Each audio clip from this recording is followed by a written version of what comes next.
ये तो सबसे बड़ा मसला है। तो एक तो 2-3 चीज़ें बता दें, किस एज से आना शुरू हो जाता है, कब ख्याल करना है, और वजूहात क्या होती हैं आम बेली फैट बढ़ने की। बहुत फेवरेट टॉपिक है ये मेरा, और उसकी रीज़न ये है, इस पर मिस इन्फॉर्मेशन बहुत ज़्यादा है ना, और बेली फैट का प्रॉब्लम भी बहुत ज़्यादा है। सबसे पहले तो मैं उन लोगों को कहूँगी जिन लोगों ने बायोकेमिस्ट्री और न्यूट्रिशन नहीं पढ़ी है, प्लीज़ ये मिस इन्फॉर्मेशन निकालना छोड़ दें कि कोई सर्टन टाइप का आप कावा पियेंगे और चाहे जो भी रीज़न है आपका बेली फैट ख़त्म हो जाएगा, या आप लोगों को खाली एक फ्लावर वर्कआउट बता दें, ठीक है, वर्कआउट हेल्प करता है, किस तरह करता है वो भी मैं आके बताऊंगी, इससे बेली फैट ठीक हो जाएगा। नहीं, अगर वो बेली फैट आपका हार्मोन की वजह से है, आप छत के साथ 24 घंटे लटके रहें और 24 घंटे आप टमी क्रंचेस करते रहें, आपका बेली फैट नहीं जाएगा, आप उल्टे लटक जाएं, आपका बेली फैट ठीक नहीं होगा जब तक आपका हार्मोन ठीक नहीं होगा। और यही वजह है कि बड़ी सारी खवातीन जिनका सारी जिंदगी बड़ा अच्छा फिजिक रहता है, सिलेंडर टाइप बॉडी रहती है या आर ग्लास टाइप बॉडी होती है, एकदम मेनोपॉज के बाद नीचे से वो ऐसी हो जाती है, सिलेंडर टाइप फट जाता है पड़ जाता है बेचारियों का, और उनको एक बस में नहीं होता। और वाकई कोई यकीन नहीं करता, जब मेरी पेशेंट्स हैं मैं यकीन करती हूँ क्योंकि मैंने पढ़ा हुआ है ना, जब वो आके कहती है डॉक्टर साहब हम पूरा दिन कुछ नहीं खाते और ये हमारी बॉडी है। I do believe that. आज हम उसी पे बात करेंगे। पहले हम उस बॉडी टाइप की बात कर लेते हैं जिसमें आपके पास फीमेल हार्मोन की ज्यादती हो रही है, जो कि आपका फीमेल सेक्सुअल हार्मोन एस्ट्रोजन है। एस्ट्रोजन की कमी पे फिर भी लोग बात करते हैं, मैं उस पर भी करूंगी। एस्ट्रोजन टॉक्सिसिटी के बारे में मैं बात कर रही हूँ, और वो आजकल ज्यादा कॉमन इसलिए है क्योंकि एस्ट्रोजन टॉक्सिसिटी आती है आपके पास सिंथेटिक प्रोडक्ट से, कॉस्मेटिक से, जो कि ज़ाहिर है मैंने भी यूज़ किए हुए हैं, आपके पास प्लास्टिक से आती है, आपके पास जंक फूड से आती है।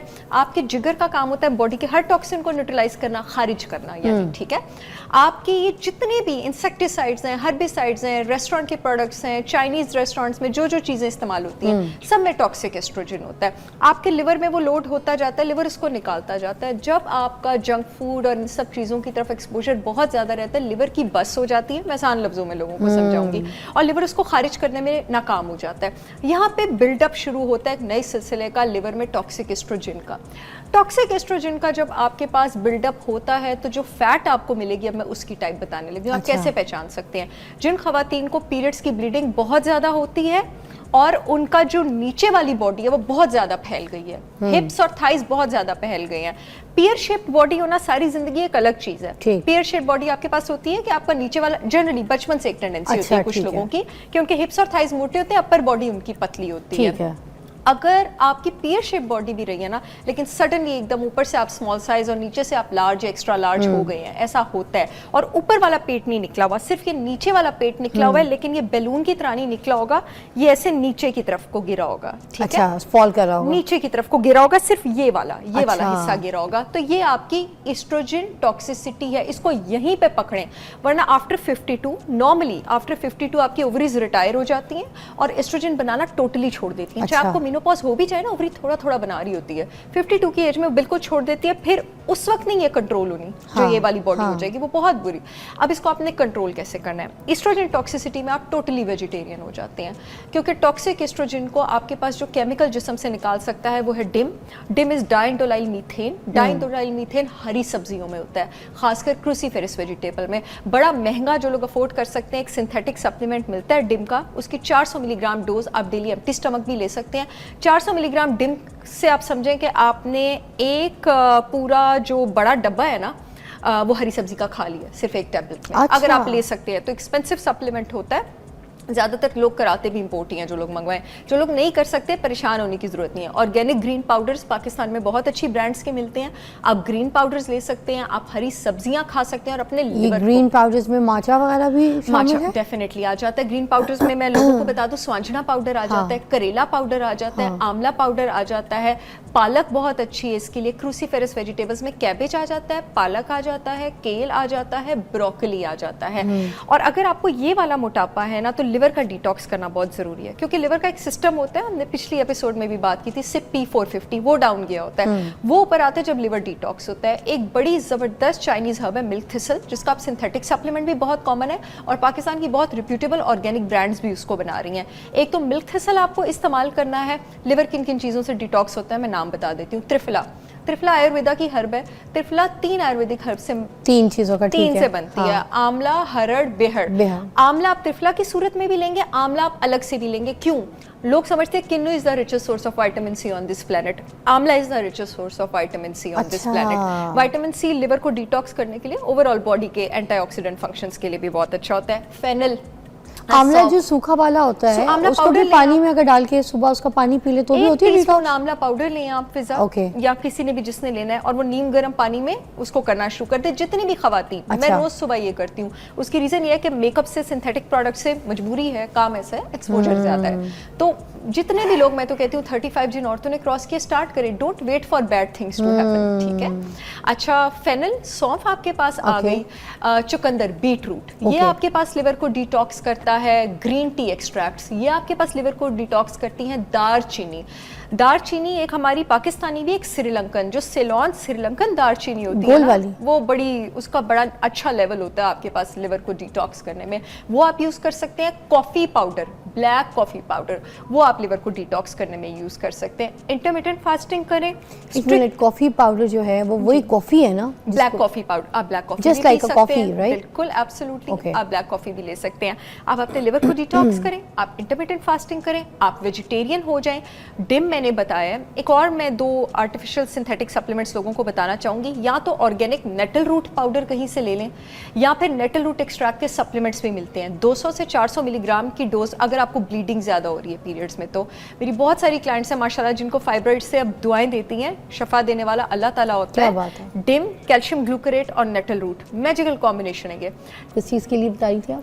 ये मैं एस्ट्रोजन टॉक्सिसिटी के लिए बता रही थी। अब मैं बता दूं कि उसकी वजह से हो क्या क्या सकते हैं। काइंड ऑफ बेली फैट तो मैंने बता दिया। जिन लोगों को ब्रेस्ट की सिस्ट है उन्होंने भी ये सप्लीमेंट्स लेने हैं। जिन लोगों को फाइब्रॉइड्स है उन्होंने भी लेने हैं। जिनकी यूट्रस की लाइनिंग थिक है, जिनको ब्लीडिंग बहुत ज़्यादा हो रही है, डिस्मेनोरिया भी जिसको आप कहते हैं, जिन लोगों को एंडोमेट्रियोसिस है।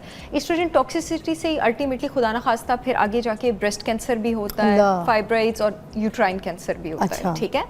DIM, diindolylmethane 400 milligram daily empty stomach, इसका कोई साइड इफेक्ट नहीं होगा। ये मैं आप लोगों को 3 महीने की डोज बता रही हूँ। कैल्शियम ग्लूकोरेट, ये ग्लूकोरेट है, ये वो हड्डियों वाला कैल्शियम नहीं है, ये एस्ट्रोजन को बैलेंस करने वाला कैल्शियम है। ये टोटली डिफरेंट सॉल्ट है, GLUCARATE। Calcium glucarate 500 milligram daily empty stomach. Nettle root extract 250 से 500 मिलीग्राम की डोज के बीच, जो भी आपको अवेलेबल हो, डेली एम्प्टी स्टमक।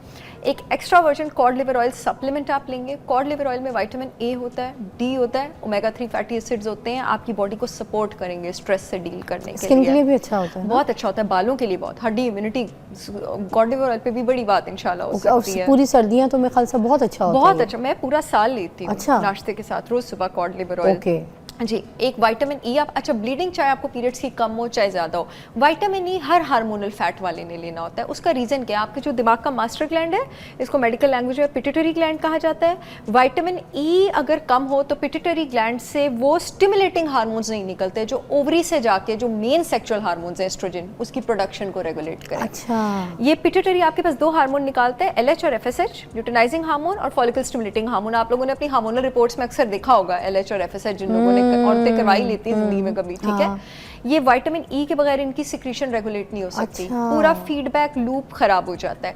अब जिन लोगों की एस्ट्रोजन कम होता है वो कैसे पहचानेंगे, क्योंकि एस्ट्रोजन ज्यादा है तो भी मूड खराब होगा, एस्ट्रोजन कम है तो भी मूड खराब होगा, ठीक है।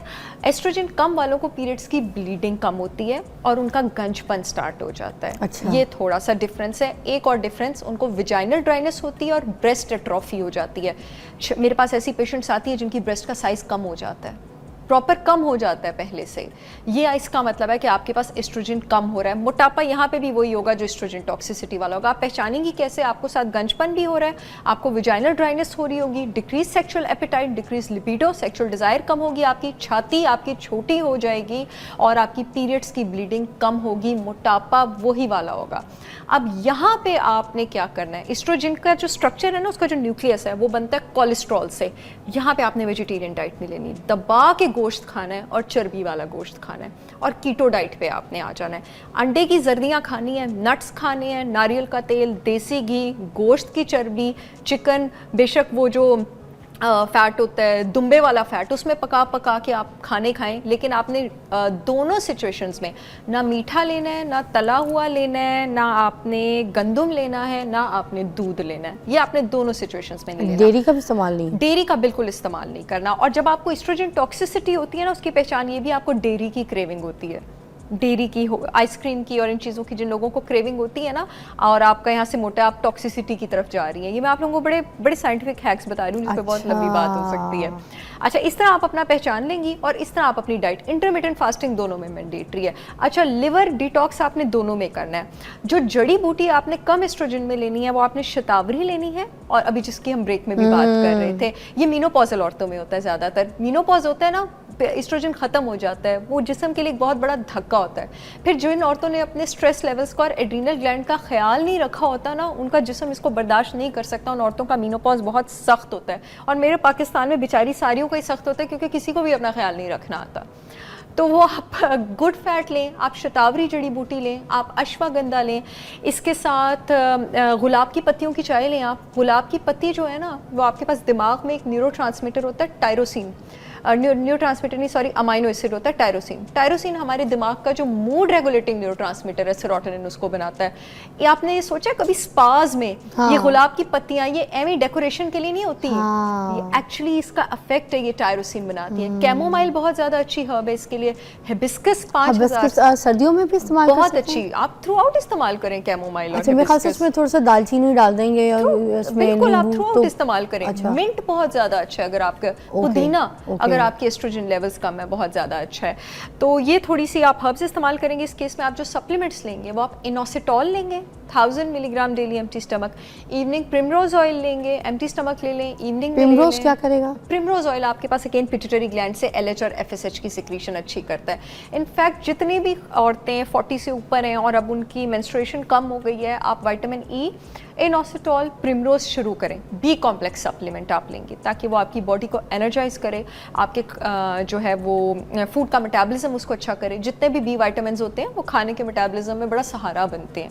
कॉड लिवर ऑयल सप्लीमेंट आप इस केस में भी लेंगे, और इंटरमिटेंट फास्टिंग जो है आप स्टार्ट करेंगे। एक बड़ा अच्छा सिंथेटिक सप्लीमेंट आता है एड्रीनल एंड कॉर्टिसोल सपोर्ट के नाम से। अच्छा, जितनी भी औरतें मीनोपॉज की तरफ जा रही हैं, आप ये सिंथेटिक सप्लीमेंट ले सकती हैं किसी भी कंपनी का। मैं यहाँ कोई ब्रांड एंडोर्समेंट नहीं करी, मैं सिर्फ केमिकल्स बता रही हूँ, आप कहीं से भी लें।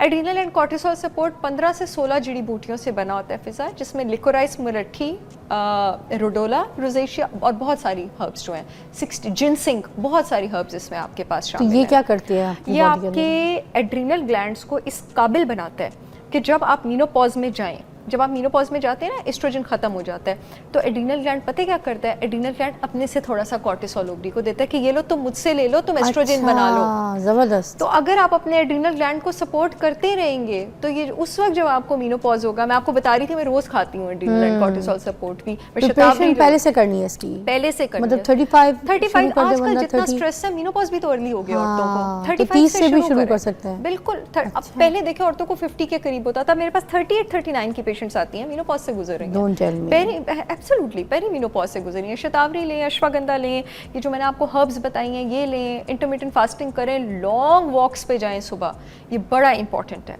अच्छा, लॉन्ग वॉक्स पे सुबह क्यों जाना, ये भी साइंटिफिक बात है।